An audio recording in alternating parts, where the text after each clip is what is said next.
जो आपने ध्यान दिलाया कि वो वही मैं जो कह रहे हैं कि हिंदू धर्म में मनुस्मृति के आधार पर वो व्याख्या कर रहे हैं, तो हमें अब उनकी राय से असहमत होने का भी अधिकार है और सहमत होने का भी अधिकार है, लेकिन उनकी राय को विद्यानाथ आप अपने घर में मंदिर बनाए हुए हैं, आप अपने घर में भगवान की पूजा करते हैं, आपका नाम प्रेम कुमार है, आप अपना सरनेम क्यों नहीं लगाते हैं? आप किस जात से आते हैं? क्या इस बात को लेकर आप किसी मंच पर, प्रेस कॉन्फ्रेंस में, पार्टी के कार्यक्रम में कोई बात कहेंगे तो लोग ये मान लें कि नहीं, ये आपकी निजी राय है? निजी राय, निजी बातें, निजी प्रैक्टिस आपके घर के अंदर है। कोई नहीं पूछने जा रहा है कि प्रेम कुमार जी के घर में मंदिर है, कृष्ण भगवान है या राम भगवान है, ब्रह्मा है, विष्णु है या महेश है, कोई नहीं पूछने जा रहा है सर। लेकिन अगर पार्टी के मंच से पीडीए की क्लास में समाजवादी पार्टी का जिला अध्यक्ष यह कहते हैं कि मैं यादव हूं लेकिन हिंदू नहीं हूं, तो इसका मतलब यह है कि वो एक तरीके से समाज के कुछ लोगों को संबोधित करते हुए उनके दिमाग में अपनी बात भरना चाहते हैं। क्या मैं गलत कह रहा हूं? ये बात सही है। व्यक्तिगत बातचीत भी रहती है तो दूसरों को प्रभावित करने के लिए होती है और इसीलिए व्यक्तिगत बातचीत की जाती है, लेकिन इसका मतलब ये थोड़े है कि पूरा यादव गैर हिंदू हो गया इसलिए कि शिवराज सिंह यादव कह रहे हैं वो मुसलमान हो गया या गैर हिंदू हो गया, ऐसा नहीं है इसका मतलब। प्रेम भाई अब मैं थोड़ा सा बोलना चाहती हूँ क्योंकि विद्यानाथ जी ने मेरा नाम लिया है। तो देखिए, जहां तक आपका ये बोलने का प्रश्न है कि उन्होंने बोला मैं नहीं हूं, तो उनको अपना सरनेम नहीं लेना चाहिए था, उनको अपना फर्स्ट नेम लेकर के ही अपना वक्तव्य रखना चाहिए था। जहां पर उन्होंने यादव पर जोर दिया वो पूरे यादव समाज की बात कर रहे हैं और जो कि गलत है। मेरे भारतवर्ष के जो हमारे यादव भाई बहन है वो बहुत महत्वपूर्ण हिस्सा है और बहुत स्टॉन्च सनातनी है, यदुवंशी है। उनके बिहाफ पर इस प्रकार की बात करके पूरे यादव समाज का उन्होंने असम्मान किया है।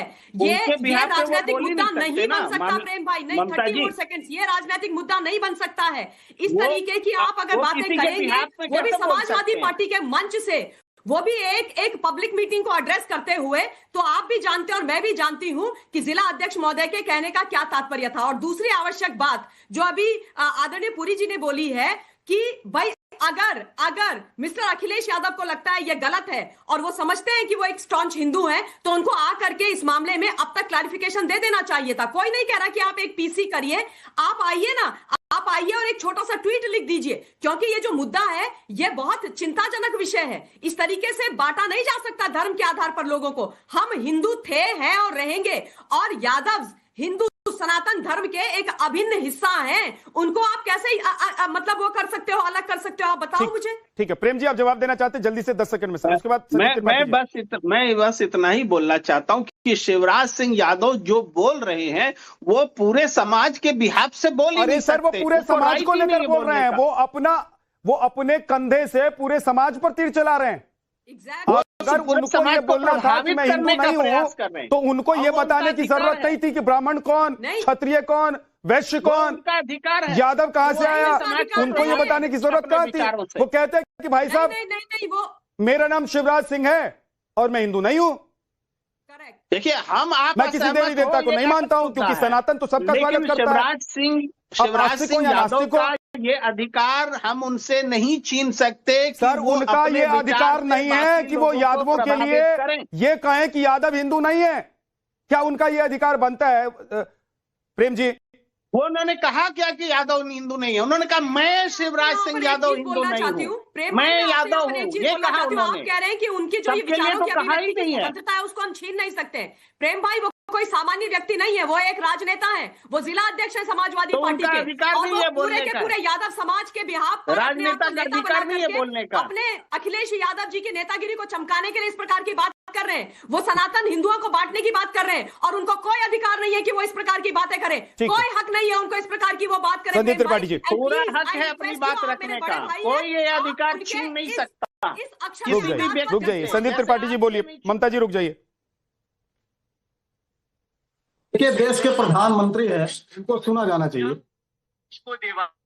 मैं इसको ऑनर नहीं कर सकता हूं, प्लीज आप पहले इसकी जिम्मेदारी ले लीजिए कि ये जो वीडियो है इसका ऑडियो और वीडियो इसकी पूरी जिम्मेदारी आपकी बनती है। आप अपने मुंह से बोल दीजिए संदीप जी, वो आपकी बात कही जाएगी। जब तक वेरीफाइड वीडियो आप प्लीज सोशल मीडिया से उठा के मत सुनाइए संदीप जी।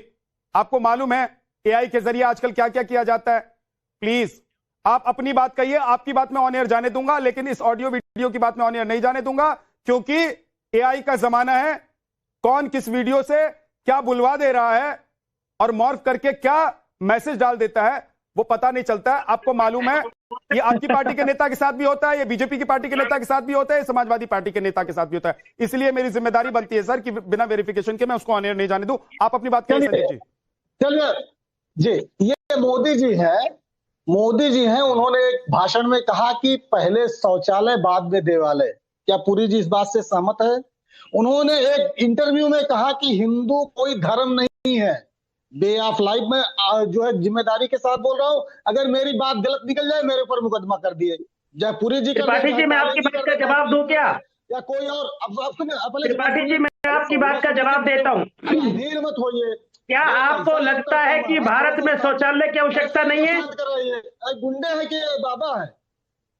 बाबा? अरे भैया, एक तो अपनी भाषा को लगाम लेकर बात करो, समझ गए त्रिपाठी जी? ये गुंडा बनाना अगर मैं भैया, जो त्रिपाठी जी कांग्रेस के नेता हो, जरा तहजीब में बात करो, अभी सम्मान पूर्वक बात करो। बदतमीज गुंडे की तरह तो तेरा मुंह लग रहा है, कैसे बात कर रहा है भाई? तू है कौन तू भाई? ये कांग्रेस का चरित्र है, ये कांग्रेस का चरित्र है, कैसे बात करते हैं? अरे जो चैनल पर बैठकर साधु सन्यासियों के साथ गंभीरता से बात नहीं कर सकता, वो डिबेट में बैठने लायक नहीं है। ये कांग्रेस के नेता का चरित्र है, ये चरित्र कांग्रेस के नेता का, ये चरित्र है कांग्रेस के नेता का। शर्म आनी चाहिए। एक सेकंड देखिए, चाहे आप लोग टीवी पैनल में बैठे हों, चाहे सामाजिक मंच पर हों, आप लोगों की जिम्मेदारी बनती है एक नेता होने के नाते, प्रवक्ता होने के नाते, कि आप लोग जो बात कहते हैं उसका असर क्या होगा और उससे समाज कहीं बढ़ तो नहीं जाएगा। लेकिन अगर मकसद सिर्फ बांटना है तो आप लोगों के बयान को, आप लोगों की बातों को गंभीरता से भी लिया जाएगा और उस पर बात भी होगी और आप पर आरोप भी लगेंगे और आपसे सवाल भी होंगे। बहुत बहुत शुक्रिया आप सभी मेहमानों का संकल्प में